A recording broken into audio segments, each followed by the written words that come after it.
श्री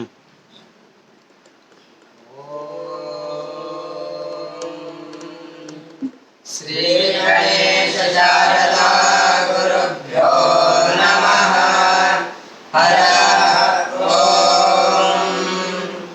गुरुर्ब्रह्मा गुरुर्विष्णुः गुरुर्देवो महेश्वरः गुरुः साक्षात् परब्रह्म तस्मै श्री गुरवे नमः। गुरवे सर्वलोकानां विषजे भवरोगिणां निधये सर्वविद्यानां दक्षिणामूर्तये नमः। सरस्वती नमस्तुभ्यं वरदे कामरूपिणि विद्यारम्भं करिष्यामि सिद्धिर्भवतु मे सदा। ॐ शान्ति शान्ति शान्तिः।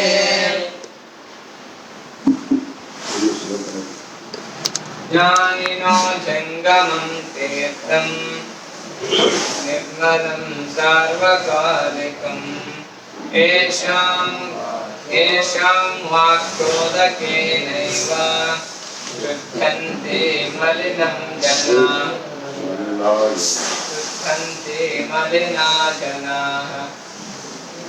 ज्ञानिनो जङ्गमं तीर्थं निर्मलं सार्वकालिकम् येषां वाक्योदकेनैव शुध्यन्ते मलिना जनाः।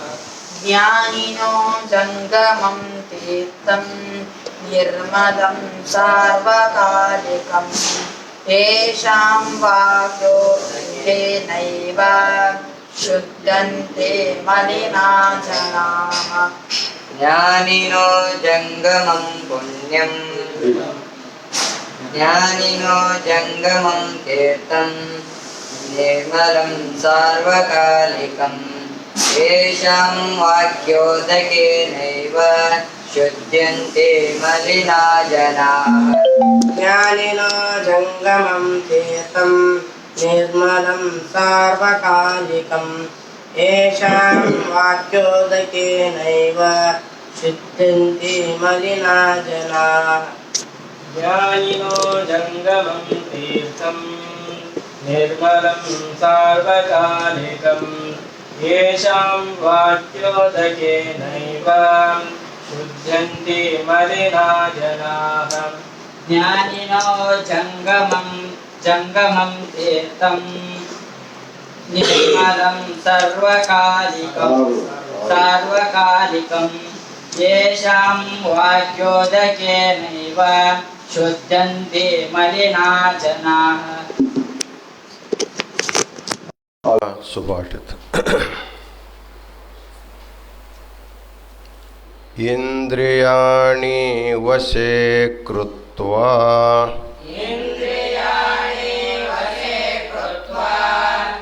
यत्र तत्र वशेन्नरः तत्र तस्य कुरुक्षेत्रम् प्रयागं पुष्करं तथा। एक एक बोलो। इंद्रियाणि वशे कृत्वा इंद्रियाणि वशे कृत्वा यत्र तत्र वसेन्नरः तत्र तस्य कुरुक्षेत्रं प्रयागं पुष्करं तथा। इन्द्रियाणि वशे कृत्वा यत्र तत्र वसेन्नरः तत्र तस्य कुरुक्षेत्रं प्रयागं पुष्करं तथा। इन्द्रियाणि वशे कृत्वा यत्र तत्र वसेन्नरः तत्र तस्य कुरुक्षेत्रं प्रयागं पुष्करं तथा। इन्द्रियाणि वशे कृत्वा यत्र तत्र वशेन्नरः तत्र तस्य कुरुक्षेत्रं प्रयागं पुष्करं तथा इन्द्रियाणि वशे कृत्वा यत्र तत्र वसेन्नरः तत्र तस्य कुरुक्षेत्रं प्रयागं पुष्करं तथा इन्द्रियाणि वशे कृत्वा यत्र तत्र वसेन्नरः तत्र तस्य कुरुक्षेत्रं प्रयागं पुष्करं तथा इन्द्रियाणि वशे कृत्वा यत्र तत्र वशे नरः तत्र तस्य कुरुक्षेत्रं प्रयागं पुष्करं तथा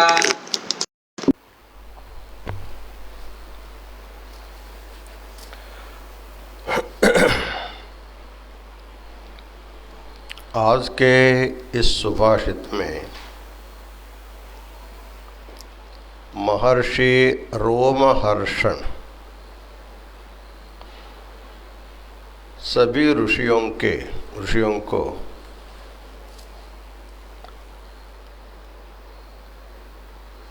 तीर्थ के बारे में बताते हुए जो संयमी व्यक्ति होता है वह जहाँ बैठता है वही तीर्थ बन जाता है, इस विषय को बताते हैं। रोमहर्षण है व्यास का एक शिष्य था। रोमहर्षण ऋषि व्यासन शिष्य ही था। इसको रोमहर्षण नाम क्यों पड़ा? ಇವರಿಗೆ ರೋಮಹರ್ಷಣ ಅಂತಕ್ಕಂಥ ಹೆಸರು ಯಾಕೆ ಬಂತು ಅಂತಂದ್ರೆ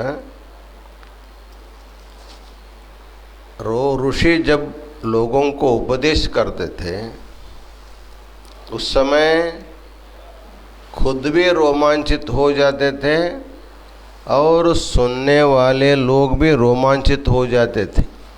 रोमांचित होना का अर्थ है शरीर में जो बाल होते हैं ना वो खड़े हो जाते हैं। जब आपको बहुत आनंद होता है ना उस समय एक प्रकार का रोमांच होता है। उस प्रकार रोमहर्षण ऋषि जब आध्यात्म विचार के बारे में जब लोगों को समझाते रहे उस समय खुद आनंदित हो जाते थे। उनके शरीर के सभी बाल उठ खड़े हो जाते थे, रोमांचन हो जाता था। उसका ही नहीं, जो सुनता था वो लोग भी इतना आनंद विभोर हो जाते थे, उनके शरीर के बाल भी खड़े हो जाते, रोमांचित हो जाते थे। इसलिए उनका नाम रोमहर्षण, ऐसा उनका नाम पड़ा। सभी लोगों ने उनसे प्रश्न किया। हमारे देश में भौम तीर्थ बहुत है, जैसे प्रयाग है, पुष्कर है, नैमिषारण्य है। वैसे तो पुष्कर, नैमिषारण्य, प्रयाग, चंपारण्य, सैंधवारण्य, गया, कनकल, कुरुक्षेत्र, चक्रतीर्थ, बद्रीशैल, कोटि तीर्थ, गंगाद्वार, नर्मदा तीर्थ, ये तो हमने थोड़ा लिखा है। तो इसमें बताते हैं मैं 100 साल तक, एक साल नहीं, 1 साल 2 साल नहीं, मेरे जितना उम्र है 100 साल तक मैं भौम तीर्थों के बारे में बताता रहूँगा, फिर भी पूरा नहीं होता है। ನನ್ನ ಆಯುಷ್ಯ ಇರುವವರೆಗೆ ಭೂಮಿ ಮೇಲಿರ್ತಕ್ಕಂಥ ತೀರ್ಥಗಳ ಬಗ್ಗೆ ನಾನು ಹೇಳ್ಕೊತ ಕೂತ್ಕೊಂಡೆ ಅಂದರೆ ನನ್ನ ಆಯುಷ್ಯನೇ ಮುಗಿದೋಗ್ತದೆ, ತೀರ್ಥಗಳ ಮಹಿಮೆ ಮುಗಿಲಿಕ್ಕೆ ಸಾಧ್ಯ ಇಲ್ಲ, ಅಷ್ಟು ತೀರ್ಥಗಳದಾವು ಅಂತಕ್ಕಂಥ ಮಾತು ಹೇಳ್ತಾನೆ। इतने तीर्थ है लेकिन सभी तीर्थों के पास हमको जाना संभव है क्या?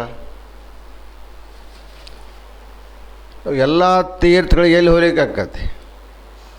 ಎಲ್ಲರೂ ಒಂದೆರಡು ತೀರ್ಥ ಹೋಗಿ ಬರ್ಬೋದು, 12 ಜ್ಯೋತಿರ್ಲಿಂಗ ದರ್ಶನ ಮಾಡಿ ಬರ್ಬೋದು, ಶಕ್ತಿಪೀಠಗಳನ್ನು ನೋಡ್ಕೊಂಡು ಬರ್ಬೋದು, 4 ಧಾಮಗಳನ್ನು ನೋಡ್ಕೊಂಡು ಬರ್ಬೋದು, ಕೆಲವೊಂದು ಪವಿತ್ರ ನದಿಗಳಲ್ಲಿ ಸ್ನಾನ ಮಾಡ್ಕೊಂಡು ಬರ್ಬೋದು. हमें जितना शक्य उतना हम तीर्थ यात्रा कर सकते हैं, लेकिन भारतवर्ष में जितने तीर्थ क्षेत्र है सभी क्षेत्र का दर्शन, सभी तीर्थों में स्नान एक व्यक्ति कर नहीं सकता है. इसलिए रोमहर्षण ऋषि बताते हैं कि तीर्थ के पास आपको जाने की कोई ज़रूरत नहीं है. ऐसी भी एक कला है, ऐसी एक साधना है. ಯಾವ ತೀರ್ಥಕ್ಕೂ ಹೋಗಲಾರ್ದನೆ ನಾವಿದ್ದ ಜಾಗವನ್ನು ತೀರ್ಥಕ್ಷೇತ್ರ ಮಾಡಬಹುದು.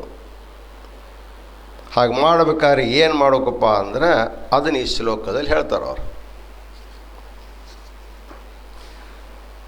किसी तीर्थ में गए बिना हम जहाँ बैठे हैं उसी को तीर्थ क्षेत्र हम लोग बना सकते हैं. तो उसके लिए क्या करना पड़ेगा तो इस श्लोक में बताते हैं. इंद्रियाणि वशे कृत्वा यत्र तत्र वशेन नरः तत्र तस्य कुरुक्षेत्रम प्रयागम पुष्करम तथा. इंद्रियाणि वशे कृत्वा, भगवान हमको पंच ज्ञानेंद्रिय, पंच कर्मेंद्रिय और उसका अध्यक्ष रूपी मन, ऐसे 11 इंद्रिय दिया है. भगवान नಮಗೆ 5 ಜ್ಞಾನೇಂದ್ರಿಯಗಳು, 5 ಕರ್ಮೇಂದ್ರಿಯಗಳು, ಒಂದು ಮನಸ್ಸು ಅಂತಕ್ಕಂಥ 11 ಇಂದ್ರಿಯಗಳನ್ನು ಕೊಟ್ಟಿದ್ದಾನೆ.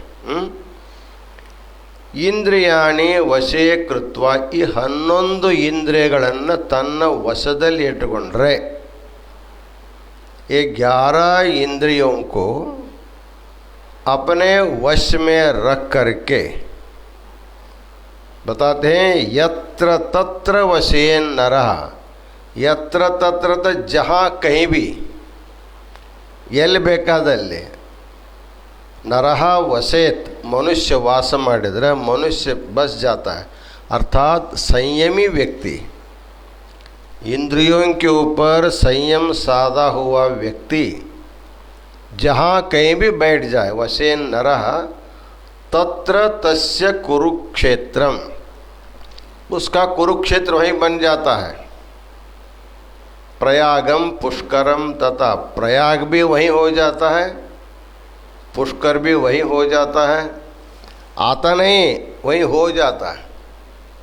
ಅವ ಎಲ್ಲೇ ಕುಂಡಿರ್ತಾನಲ್ಲ ಕುಂತದ್ದೇ ತೀರ್ಥ ಆಗಿಬಿಡ್ತೈತಿ, ಕುಂತಲೇ ಕ್ಷೇತ್ರ ಆಗ್ತದೆ. ಅದಕ್ಕೇನಪ್ಪ ಅಂತ, ಇದಕ್ಕೆ ದೊಡ್ಡ ಸಾಧನಪ್ಪ ಅಂದ್ರೆ ಇಂದ್ರಿಯಗಳನ್ನು ತನ್ನ ವಶದಲ್ಲಿ ಇಟ್ಟುಕೊಳ್ಳೋದು ಅನ್ನುವಂಥ ಮಾತು ಹೇಳ್ತಾನೆ. ಹಾಗಾದರೆ ಇಂದ್ರಿಯಗಳು ಎಷ್ಟು ಅದಾವೆ, ಎಲ್ಲಿ ಅದಾವೆ ಅಂತಿಕೊಂಡು ನಮ್ಮ ದೇಹದಲ್ಲಿ ಅದಾವೆ. ಪಂಚ ಜ್ಞಾನೇಂದ್ರಿಯಗಳು, ಪಂಚ ಕರ್ಮೇಂದ್ರಿಯಗಳು, ಗೋಲಕಗಳು ಸ್ಥೂಲ ಶರೀರದಲ್ಲವೆ, ಸೂಕ್ಷ್ಮೇಂದ್ರಿಯಗಳು ನಮ್ಮ ಸೂಕ್ಷ್ಮ ಶರೀರದಲ್ಲಿ ಇರ್ತವೆ. ಇವುಗಳನ್ನು ಭಗವಂತ ನಮಗೆ ಯಾಕೆ ಕೊಟ್ಟ? इंद्रियों को भगवान हमें क्यों दे दिया, क्यों उसको फिर वश में रखो, ये सब करने क्या ज़रूरत है? तो भगवान ने एक अच्छी यात्रा करके भगवान के तरफ पहुंचने के लिए हमको एक सुविधा किया है. जीवात्मा को परमात्मा तक यात्रा करना है. ಜೀವಾತ್ಮನನ್ನು ಪರಮಾತ್ಮನವರೆಗೆ ಒಯ್ದು ಮುಟ್ಟಿಸುವ ಸಲುವಾಗಿ ಒಂದು ಯಾತ್ರಾ ವ್ಯವಸ್ಥೆ ಮಾಡಿದ್ದಾನೆ. यात्रा करने के लिए हमको घोड़ा गाड़ी चाहिए. तो प्राचीन काल की परंपरा बताते हैं जीव रूपी यात्री को भगवान ने शरीर रूपी एक रथ दिया. आत्मानं रथिनं विद्धि शरीरम रथमेवतु इंद्रियाणि हयान्याहुः मनः प्रग्रहमेवच बुद्धिंतु सारथिम विद्धि. ये सारी सामग्री है. आत्मा जो है रथी, रथ में बैठने वाला, रथಲ್ಲಿ ಕುಂಡಿರತಕ್ಕಂಥ ರಥಿ ಯಾರಪ್ಪ ಅಂದ್ರೆ ಆತ್ಮ, ನಮ್ಮ ಜೀವಾತ್ಮ. रथ याವುದು रथ कौन सा है? शरीर ही रथ है। शरीर रथ है, आत्मा यात्रा करने वाला रथी है। तो रथ को खींचने के लिए घोड़ा चाहिए। ಈ ರಥ ಎಳ್ಕೊಂಡು ಹೋಗ್ಲಿಕ್ಕೆ ಕುದುರೆಗಳು ಬೇಕಲ್ಲ. ಯಾವಪ್ಪ? ಇಂದ್ರಿಯಾಣಿ ಹಯಾನ್ಯ. ಇಂದ್ರಿಯಗಳೇ पंच ज्ञानेंद्रिय पंच कर्मेंद्रिय कुದುರೆಗಳು। 10 कुದುರೆ रथ ಇದು। 10 घोड़े का रथ है। इसको खींच के जाने के लिए भगवान ने 10 घोड़ा दिया। पंच कर्मेंद्रिय पंच कर्मेंद्रिय और मन प्रग्रह में वच, मन जो उसका लगाम है। घोड़े को रोकने के लिए छोड़ने के लगाम चाहिए ना, तो मन प्रग्रह में वच, मन ही उसका लगाम है। बुद्धिंतु सारथिम विद्धि, हमारे जो बुद्धि है वो सारथी है। देखिए रथ से यात्रा करें, जो सामग्री सब मिल गया। ರಥದ ಯಾತ್ರೆ ಮಾಡಬೇಕಾದ್ರೆ ನಮಗೇನು ಬೇಕೆಲ್ಲರೂ ಸಿಕ್ಬಿಟ್ಟು, ಮೊದಲೇದು ಶರೀರ ರಥ, ಇಂದ್ರಿಯಗಳೇ ಕುದುರೆಗಳು, ಮನಸ್ಸೇ ಲಗಾಮು, ಬುದ್ಧಿಯೇ ಸಾರಥಿ, ಜೀವಾತ್ಮನೇ ರಥಿ. ದೇಹ ಅಂತಕ್ಕಂಥ ರಥೊಳಗೆ ಜೀವಾತ್ಮ ಕೂತ್ಕೊಂಡು ಹೋಗ್ಬೇಕು. ಅಪ್ರಮತ್ತೇನ ಗಂತವ್ಯಂ, ಹೋಗಬೇಕಾದ್ರೆ ಯಾತ್ರಾ ಮಾಡಬೇಕಾದ್ರೆ ಬಹಳ ಜಾಗरूकವಾಗಿ ಹೋಗ್ಬೇಕು. घोड़े तो इधर उधर भाग सकते हैं, ये घोड़े जो है अपने कुछ खाद्य मिल जाए तो भाग जाते हैं. ನಮ್ಮ ಪಂಚ ಜ್ಞಾನೇಂದ್ರಿಯದವಲ್ಲ, ಪಂಚಕರ್ಮಿಂದ ತಮ್ಮ ವಿಷಯ ಸಿಕ್ಕೊಳ್ಳಿ ಓಡಿಬಿಡ್ತಾವೆ. ನಾವು ಎಲ್ಲಿ ಹೊಂಟಿವಿ ಅನ್ನೋದು ಬಿಟ್ಬಿಡ್ತಾವೆ. ಈಗ ನೀನು ಒಂದು ಬೆಕ್ಕ ಸಾಕಿ ಅಂತ ತಿಳ್ಕೊರಪ್ಪ, ಅದನ್ನು ಭಾಳ ಪ್ರೀತಿಯಿಂದ ಅದನ್ನು ಹಿಂಗೆ ನೀನು ತೊಡೆ ಮೇಲೆ ಕುಂಡಿಸ್ಕೊಂಡು ಅದ್ರ ಮೇಲೆ ಕೈ ಆಡಿಸ್ಕೊಂಡು ಕೂತ್ಕೊಂಡಿದ್ದೆ ಅಂತ ತಿಳ್ಕೊ. ಅಲ್ಲಿ ಇಲಿ ಕಂಡುಕೊಳ್ಳೆ ನೀನು ಬಿಟ್ಟು ಜಗದ ಬಿಡೋದೈತೆ. ಅದು ನೀ ಬೇಕಾದಷ್ಟು ಪ್ರೇಮ ಮಾಡಿದ್ರೆ ಜಗದ ಹೋಗ್ಬಿಡ್ತದೆ. जैसे एक आदमी एक बिल्ली को पाला है, बहुत प्यार से दूध पिलाता है, अपने शरीर के ऊपर उधर अंग में बैठा करके उसको प्यार करता है. उसी समय वहाँ से एक चूहा दिखा दिया तो आपको छोड़ करके भाग जाता है. जैसे बिल्ली अपने खाद्य वस्तु मिल जाने के बाद तुरंत वहाँ से भाग जाता. मैं कहाँ बैठा हूँ, मुझे कितना प्यार करे, इसका कोई भान नहीं रहता. छलांग ला करके भाग जाता है. उसी प्रकार हमारे जो इंद्रियां हैं अपने विषय की तरफ भाग जाते हैं. हमारे इंद्रियां कौन कौन है? पहला है हमारा श्रोत्रेंद्रिय, किवी. ये कहाँ भागता है? शब्द सुनने के लिए भाग जाता है. शब्द सुनाई दिया तुरंत उधर भाग जाता है. उसके बाद हमारा चर्मेंद्रिय है, चमड़ा. इस स्पर्श के लिए भाग जाता है, छूने के लिए. हमारा जो नेत्र है रूप के पीछे भाग जाता है. हमारा जो रसनेंद्रिय है रस के पीछे भाग जाता है. हमारा घ्राणेंद्रिय जो है गंध के पीछे भाग जाता है. इस प्रकार हमारे 5 ज्ञानेंद्रिय हमेशा अपने विषयों के पीछे पीछे हमेशा भागते रहते हैं. ನಮ್ಮ ಪಂಚ ಜ್ಞಾನೇಂದ್ರಿಯಗಳು ತಮ್ಮ ವಿಷಯಗಳ ಕಡೆ ಯಾವತ್ತೂ ಓಡ್ತಿರ್ತಾವೆ. ಅಂಥ ಆ ಕಡೆ ಓಡ್ತಕ್ಕಂಥ ಚಂಚಲಗಳಾಗಿರ್ತಕ್ಕಂಥ ಇಂದ್ರಿಯ ಅಂತಕ್ಕಂಥ ಕುದುರೆಗಳನ್ನು ಹೊಡ್ಕೊಂಡು ಹೋಗ್ಬೇಕಾದ್ರೆ ಅಲ್ಲಿ ಹೋಗಿ ಮುಟ್ಟಬೇಕಲ್ಲವ. ಎಲ್ಲಿವರೆಗೆ? ಬ್ರಹ್ಮನವರೆಗೆ. ಬ್ರಹ್ಮಯಾತ್ರಾ ಇದು, ಶಿವಲೋಕ ಯಾತ್ರಾ. जीव शिवन कड़ी आँखों में कपा, जीवात्मा ब्रह्मा के पास क्यों जाना? क्योंकि ब्रह्म से आया है वो। जीव जो है ब्रह्म का अंश है, तो ब्रह्म को छोड़ करके आ गया, फिर उसको ब्रह्म में जा करके मिलने के बाद समाधान होता है उसको। जैसे समुद्र का पानी गर्मी के दिन में बाष्प होकर के आकाश में मेघ बन जाता है, फिर भी समाधान नहीं रहता, उसकी इधर उधर भागता रहता आकाश में, ध्वनि करता है, गड़गड़ गुड़गुड़ करता है, फिर पानी के रूप में नीचे गिरता है, नीचे गिर करके फिर भागता है। कहाँ तक भागता है? समुद्र मिलने तक भागता रहता है वो। क्यों समुद्र की तरफ जाता है वो? समुद्र से आया है, पानी जो है समुद्र से निकला हुआ है, मेघ बन गया, बारिश हो गया, फिर भाते भाते जा करके जब समुद्र में मिल जाता है शांत हो जाता है, उसके बाद इधर उधर जाता नहीं है वो।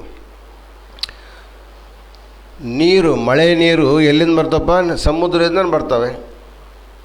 ಮೇಘ ಆಗ್ತದೆ, ಮಳೆ ಆಗ್ತದೆ, ಕೆಳಗೆ ಬೀಳ್ತದೆ, ಹರಿತದೆ, ಹರಿತಾ ಹರಿತಾ ಹರಿತಾ ಎಲ್ಲಿ ಹೋಗಿ ನಿಲ್ತದೆ ಕಡೆಗೆ? ಅದು ಸಮುದ್ರ ಸೇರಿದ ಕೂಡಲೇ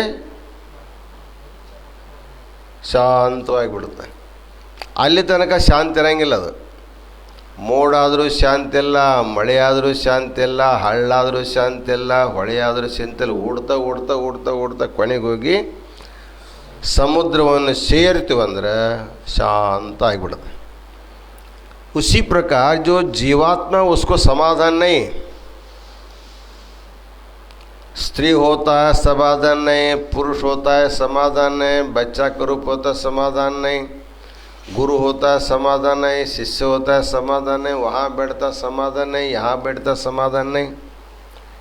क्यों समाधान नहीं? क्योंकि जहाँ जा करके बैठना चाहिए वहाँ अभी तक को जा करके बैठा नहीं है।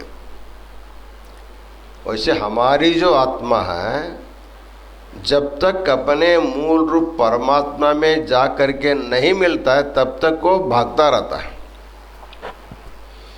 इसलिए भगवान ने इधर उधर मत भागो, मेरे तरफ आने के लिए तुमको रथ की व्यवस्था करेंगे। भगवान ने सुंदर मानव शरीर रूपी रथ दिया, उसमें 5 इंद्रियों को दे दिया, लेकिन इंद्रियों को ये आदत है अपने विषय की तरफ भागने का।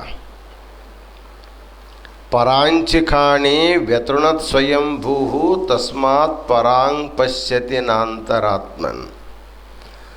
ब्रह्मा जी सृष्टि करते समय हमारे सारे शरीर के इंद्रियों को बहिर्मुख किया, इसलिए अंदर आत्मा परमात्मा अंदर ही है, उसको अंदर नहीं देखता है, वो बाहर ही देखता है।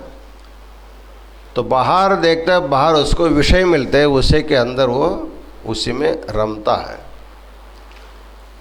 रूप जो है शब्द, नेत्र जो रूप में, कान जो शब्द में, चर्म जो स्पर्श में, रसना रस में, घ्राणेन्द्रिय गंध में, इसको भोगने के लिए भोगता है, लेकिन भोगना चाहिए, लेकिन भोगने के बाद भी उसके स्वरूप को जान करके उससे निवृत्त होना चाहिए। निवृत्त नहीं होता, एक जन्म में नहीं कई जन्मों से उसी विषयों को भोगा है, भोगता है, फिर भी उसको उसी की तरफ वो भागता रहता है। इसलिए कहते हैं, बताते हैं, इंद्रियाणि वशे कृत्वा। एकादा योगी अपनी योग साधना के द्वारा विषयों से विमुख हो करके मन को हमेशा कुछ न कुछ सुख चाहिए। मन जो है उसको हमेशा सुख चाहिए। उस सुख के लिए क्या करता है? शब्द को सुनना चाहता है, शब्द से सुख भोगना चाहता है, स्पर्श से, रूप से, रस से, गंध से। उसको पाने के लिए कोई इंद्रियों को उनको आवश्यकता होती है। इंद्रिय के बिना उसको मेल नहीं मिलता है। आंख के बिना मन को रूप नहीं दिखाई देता, कान के बिना मन को शब्द सुनाई नहीं देता है, रसना के बिना मन को रसास्वादन नहीं होता है, घ्राणेन्द्र के बिना मन को गंध का अनुभूति नहीं होती है। इसलिए मन जो है इन इंद्रियों को उपयोग करके अपना विषय वो भोगता रहता है, एक जन्म में नहीं। तो जब से सृष्टि हुई है तब से प्रत्येक जन्म में वही काम किया है। 84 लाख योनि जीवों में जन्म लेने के बाद भी यही काम किया है। 84 ಲಕ್ಷ ಜೀವರಾಶಿಗಳಲ್ಲಿ ಹುಟ್ಟಿ ಬಂದಿರತಕ್ಕಂಥ ಪ್ರತಿಯೊಂದು ಜೀವಿಗಳು ಏನು ಮಾಡವಪ್ಪ ಅಂದರೆ ಇವನ್ನೇ ಮಾಡ್ಯಾವೆ. ನೋಡೋದು, ಕೇಳೋದು, ಮುಟ್ಟೋದು, ಮೂಸೋದು ಇದನ್ನೇ ಮಾಡ್ತವೆ. ಇದರರ್ಥ ಏನು ಮಾಡ್ತವೆ? ಆದರೆ ಎಲ್ಲ ಜೀವನದಲ್ಲಿ ಅದನ್ನೇ ಮಾಡಿದ ಅಂದ್ಬೇಕು. ಇದು ಮನುಷ್ಯ ಜೀವನದಲ್ಲಿ ಸ್ವಲ್ಪ ಚೇಂಜ್ ಮಾಡ್ಕೊ.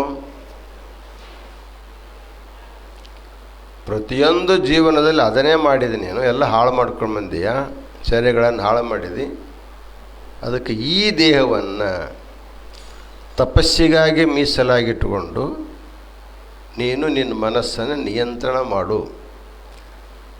जीवात्मा हर एक जन्म में शब्द, स्पर्श, रूप, रस, गंधों को भोगते भोगते एक नहीं, दो नहीं, करोड़ों करोड़ों शरीरों को नष्ट किया है, फिर भी आत्मा को, मन को तृप्ति नहीं मिली है।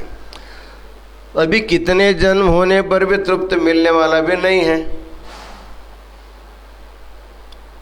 अभी आपको बहुत अच्छा खाद्य पदार्थ दिया, भरपेट खा लिया, तृप्ति हो गए, फिर शाम को फिर मांगते हैं, दूसरे दिन फिर मांगता है। वैसे उसको जैसे जैसे विषयों का अनुभव करता है वैसे उसको भोगने की अपेक्षा अधिक होती है।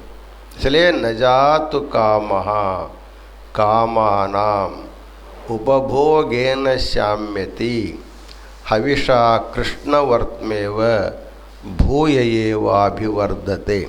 जैसे एक अग्निकुंड तैयार करके समित आग जले करके एक आदमी बैठा हवन कर रहा है। एक आदमी आकर के पूछा, अभी क्या कर रहे हैं? बोला, मैं अग्नि को बुझा रहा हूँ। अग्नि कहा, कैसे बुझेंगे? देखिए, मैं लकड़ी दे रहा हूँ, घी दे रहा हूँ। लकड़ी घी डालने से अग्नि और प्रज्वलित हो जाते, बुझते कहाँ हैं? ಕುಂಡದೊಳಗೆ ಕಟ್ಟಿಗೆ ತುಪ್ಪ ಹಾಕ್ಕೊಂತ ಕುಂತ್ರೆ ಅಗ್ನಿ ಆರ್ತದ, ಪ್ರಜ್ವಲ ಆಗ್ತದ, ಹೆಚ್ಚಾಕತಿ. ಹಂಗೆ ವಿಷಯಗಳನ್ನು ಅನುಭವ ಮಾಡ್ದಂಗೆಲ್ಲ ಅಪೇಕ್ಷೆಯನ್ನು ಹೆಚ್ಚಾಕೊಂತ ಹೋಗ್ಕತಿ, ಕಡಿಮೆ ಆಗೋದಿಲ್ಲ. ಅದಕ್ಕೆ उपभोगेन न शाम्यति। इंद्रियों के द्वारा विषयों का उपभोग करने से उपभोग करने की अपेक्षा शांत नहीं होती है। इसलिए उसको संयम करके उसको रोकना पड़ेगा। नेत्र से, रूप से अलग करना पड़ेगा, श्रोत को शब्द से अलग करना पड़ेगा, चर्म को स्पर्श से अलग करना पड़ेगा। इस प्रकार इंद्रिय उस विषय तरफ न जाए, ऐसे व्यवस्था करनी पड़ेगी। लेकिन मन को यदि बाहर शब्द स्पर्श नहीं मिलता है तो चुप नहीं बैठता, वो उसको कुछ न कुछ चाहिए। तब उसको अंतर्मुख करके, जिसमें शब्द नहीं है, जहाँ स्पर्श नहीं है, जहाँ रूप नहीं, जहाँ रस नहीं, जहाँ गंध नहीं है, ऐसा जो परब्रह्म परमात्मा का सच्चिदानंद स्वरूप है, उसकी अनुभूति जब उसको होने लगेगी तब जो है बाहर का छोड़ देता है। जैसे बच्चे छोटेपन में लकड़ी के घोड़े पर घूमता रहता है, लकड़ी का घोड़े पर बैठ करके घोड़े का अनुभव करता रहता है। और बच्चा बड़े हो जाने के बाद लकड़ी पर बैठता है क्या? ಸಣ್ಣ ಮಕ್ಕಳು ಕಟ್ಟಿಗೆ ಕುದುರೆ ಮೇಲೆ ಕುತ್ಕೊಂಡು ಆಡ್ತಿರ್ತವೆ, ದೊಡ್ಡವಾದ್ಮೇಲೆ ಇದು ಕುದುರೆ ಅಲ್ಲ ಅಂತ ಗುರ್ತಕ್ಕೈತೆ ಅವ್ರಿಗೆ। उसी प्रकार अज्ञानी जीव आनंद को पाने के लिए विषयों का उपभोग करता रहता है। जब उसको मालूम हो गया विषयों का आनंद क्षणिक है, आत्मानंद शाश्वत है, तो आत्मानंद को पाने के लिए इंद्रियों को रोकना पड़ेगा। ಆತ್ಮಾನಂದವನ್ನು ಪಡಿಬೇಕಾದ್ರೆ ಇಂದ್ರಿಯಗಳನ್ನು ತಡಿಬೇಕು. ಆ ಇಂದ್ರಿಯಗಳನ್ನು ತಡೆದಾಗ ವಶೀಕರಣ ಮಾಡಿಕೊಂಡು ಏನಾಗುತ್ತಪ್ಪ ಅಂತಂದರೆ ಅವನು ದೊಡ್ಡ ಒಂದು ಆತ್ಮಜ್ಞಾನ ತಗೊಂಡು ಪ್ರಾಪ್ತಿ ಆಗ್ತಾನೆ. ಹೊರಗಿನ ಪ್ರವೃತ್ತಿ ಕಡಿಮೆ ಆಗ್ತದೆ, ಅಂತರ್ಮುಖಿಯಾಗಿ ಆತ್ಮಜ್ಞಾನಿ ಹಾಕನವ. ಆತ್ಮಜ್ಞಾನಿ ಆದ ಅಂದ್ರೆ ಅವಾಗ ಏನಾಗತ್ತೆ ಹೇಳ್ತಾರೆ ಅವರು, ಇಂದ್ರಿಯಾಣಿ ವಶೇ ಕೃತ್ವ, ಇಂದ್ರಿಯಗಳನ್ನು ವಶದಲ್ಲಿಟ್ಟುಕೊಂಡು ಬಹಿರ್ಮುಖವಾದ ಮನೋವೃತ್ತಿಯನ್ನು ಅಂತರ್ಮುಖ ಮಾಡಿಕೊಂಡು ತನ್ನ ಆತ್ಮದ ಅನುಭೂತಿಯನ್ನು ಪಡ್ಕೊಂಡ ಆತ್ಮಜ್ಞಾನಿಯಾದ ಅಂದರೆ ಪರಬ್ರಹ್ಮ ಸ್ವರೂಪವನ್ನು ಪಡ್ಕೊಂಡ ಅಂತಂದರೆ ಅವ ಎಲ್ಲಿ ಕಾಲಿಡ್ತಾನೆ ಅದೇ ತೀರ್ಥ, ಎಲ್ಲಿ ಮುಡ್ತಾನೆ ಅದೇ ಕ್ಷೇತ್ರ ಆಗ್ತಕ್ಕಂಥಕ್ಕ. ಅದಕ್ಕೆ ಹೇಳ್ತಾರೆ ಅವರು, इंद्रियों को वश में रख करके अंतर्मुखी हो करके जो आत्मज्ञान को पा लेता है, ऐसा ज्ञानी जो है यत्र तत्र वशेन नरः, जहाँ कहीं भी वो निवास करता है, तत्र तस्य कुरुक्षेत्रम प्रयागम पुष्करम तथा, उनको प्रयाग जाने की ज़रूरत नहीं, जहाँ बैठा है वही प्रयाग हो जाता है, जहाँ बैठा वही कुरुक्षेत्र हो जाता है। अभी जो कुरुक्षेत्र प्रयाग और बने संतों के अनुष्ठान से बने हुए हैं, इसलिए बताते हैं, रोमहर्षण महर्षि बताते हैं कि आपको भौम तीर्थों को घूमते घूमते कहाँ तक जाओगे, लेकिन भगवान ने आपके पास एक ऐसी शक्ति दिया है, अपने मन को नियंत्रण में रखो, इंद्रियों को विषयों से दूर रखो। अब अपने मन को आत्मा में ध्यान में तुम लगाओगे, आत्मज्ञान तुमको मिल जाएगा। आत्मज्ञान मिल जाने के बाद तुम जहाँ बैठोगे वही तुम्हारा तीर्थ और क्षेत्र बन जाता है। इसलिए कुछ कन्नड़ के संतों ने बताता है, भक्तन मನೆಯ ಅಂಗಳವೇ ವಾರಣಾಸಿ ಕಾಣ ರಾಮನಾಥ. ದೇವರ ದಾಸ್ಯಮಯ ಒಂದು ಮಾತು ಹೇಳ್ತಾನೆ, ವಾರಣಾಸಿ ಅಂದ್ರೆ ಕಾಶಿ, ಎಲ್ಲಿ ವಿಶ್ವನಾಥನ ನಿತ್ಯ ನಿವಾಸ ಇದೆ, ಗಂಗಾ ಇದು, ಅದಕ್ಕೆ ನಾವು ಕಾಶಿ ಅಂತ ಕರಿತೀವಿ, ವಾರಣಾಸಿ ಅಂತ ಕರ್ಕೊಂಬರ್ತೀವಿ. ಆಮೇಲೆ ಹೇಳ್ತಾನೆ, ಭಕ್ತನ ಅಂಗಳವೇ ವಾರಣಾಸಿ. जो इस प्रकार संयमशील ज्ञानी जो भक्त है, उसका जो घर का आंगन ही वाराणसी बन जाता है, उसको वाराणसी आने की ज़रूरत नहीं पड़ता है। ऐसे जो ज्ञानी व्यक्ति होगा उसका जो चलना है वही आगम होता है, उनको जो बोलते वही वेद बन जाता है। ಅವರ ನಡೆಯೇ ಆಗಮ, ನುಡಿಯೇ ವೇದ ಅಂತಕ್ಕಂಥ ಮಾತು ಬರ್ತದೆ. ಅದಕ್ಕಾಗಿ ಪ್ರತಿಯೊಬ್ಬ ಮನುಷ್ಯನು ಕೂಡ ತೀರ್ಥಕ್ಷೇತ್ರಗಳನ್ನು ಮಾಡಲಿಕ್ಕೆ ಹೋಗ್ತಾನೆ, ಮಾಡಲಿ, ಬೇಡ ಅನ್ನಂಗಿಲ್ಲ. ಆದರೆ ತೀರ್ಥಕ್ಷೇತ್ರ ನಿರ್ಮಾಣ ಮಾಡ್ತಕ್ಕಂಥ ಶಕ್ತಿನ ದೇವ್ರು ನಮಗೂ ಕೊಟ್ಟಾನೆ. ನಾವೆಲ್ಲ ತೀರ್ಥಕ್ಷೇತ್ರ ನಿರ್ಮಾಣ ಮಾಡ್ಬೋದು. ಯಾವಾಗ ಮಾಡಲಿಕ್ಕೆ ಸಾಧ್ಯ? ನಮ್ಮ ಮನಸ್ಸಿನ ಮೇಲೆ ನಾವು ನಿಯಂತ್ರಣ ಮಾಡಿಕೊಂಡಾಗ, ಇಂದ್ರಿಯಗಳಿಗೆ ವಿಷಯಗಳಿಂದ ನಾವು ಸಂಯಮನ ಮಾಡಿಕೊಂಡಾಗ ಇಂಥ ಒಂದು ಸಾಮರ್ಥ್ಯ ನಾವೆಲ್ಲ ಪಡ್ಕೊಳ್ಲಿಕ್ಕೆ ಸಾಧ್ಯಕ್ಕದ. ಈಗ ನೀವು ಮಹಾಭಾರತದಲ್ಲಿ ನೋಡಿದ್ರಿ, ಗಾಂಧಾರಿ ತನ್ನ ಕಣ್ಣು ಕಟ್ಕೊಂಡಿರ್ತಾಳೆ, ಪತಿ ಕುರುಡ ಅಂತ ತಿಳ್ಕೊಂಡು ಕಣ್ಣು ಕಟ್ಕೊಂಡಿರ್ತಾಳೆ. ಆಕೆ ಕಣ್ಣಿಗೆ ಎಷ್ಟು ಶಕ್ತಿ ಬಂದಿರ್ತಪ್ಪ ಅಂದರೆ, ಅದು ಕಣ್ಣು ತೆರೆದು ನೋಡಿದ್ರೆ ದೃಷ್ಟಿ ಬಿದ್ದಿದ್ದೆಲ್ಲ ವಜ್ರ ಹಾಕಿರ್ತದೆ. ಆ ಶಕ್ತಿ ಎಲ್ಲಿಂದ ಬಂತು? ನೋಡೋದನ್ನು ಬಿಟ್ಟಿದ್ಲು ಅಂತ ತಿಳ್ಕೊಂಡು ಆ ಶಕ್ತಿ ಬಂತಕ್ಕೆ, ಹೌದಿಲ್ಲ? ಈಗ ನಾವು ನೀರು ಹರಿತಿರ್ತದೆ, ಗಂಗಾ ಒಂದು ಒಡ್ಡು ಕಟ್ಟಿದ್ವಿ, ಡ್ಯಾಮ್ ಮಾಡಿದ್ವಿ, ಆ ನೀರು ತಡೆದ್ರೆ ಅದರಿಂದ ವಿದ್ಯುತ್ निर्माण ಮಾಡ್ಬೋದು. गांधारी अपने आंख बांध करके अपने आंखों में ऐसी शक्ति उन्होंने प्राप्त किया, दुर्योधन का संपूर्ण देह वज्रकाय बन गया. किसका महत्व है? आंख को रूप से रोकने के कारण. इसलिए प्रत्येक इंद्रिय के संयम में उस इंद्रिय में शक्ति प्राप्त हो जाती है. उसी शक्ति के वजह से वो जहाँ बैठता है वहीं तीर्थ क्षेत्र बन जाता है. रोमहर्षण ऋषि का कहना है, तीर्थ यात्रा करो, लेकिन तुम खुद तीर्थ निर्माण करने का सामर्थ्य भगवान तुमको दिया है। वैसे तीर्थ निर्माण करना होगा तो आपको क्या करना पड़ेगा? इंद्रियों का संयमन करके आपको योग जीवन बिताना पड़ेगा।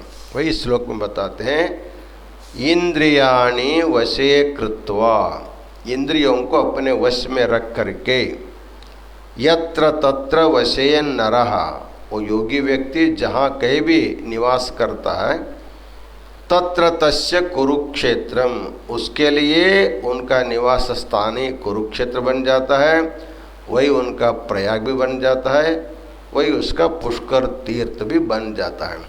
इस प्रकार हमारे ऋषियों ने भौम तीर्थों के बारे में भी बताया, साथ ही साथ तीर्थ निर्माण करने का सामर्थ्य हर एक व्यक्ति के पास है, उस रहस्य को हम लोगों को बताया है। इसको समझ करके प्रत्येक व्यक्ति को संयमित जीवन बिताना चाहिए। एक बार सब मिल करके श्लोक पढ़ो।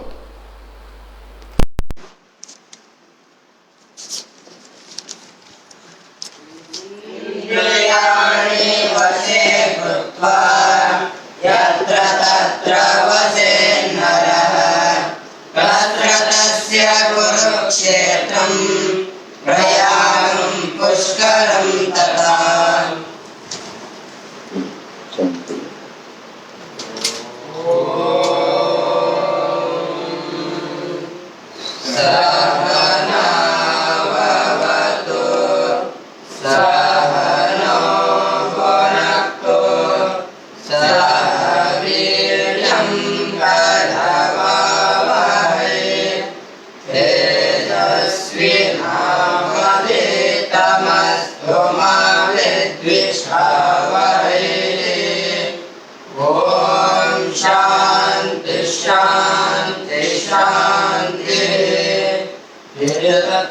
श्री परमेश्वरार्पणमस्तु।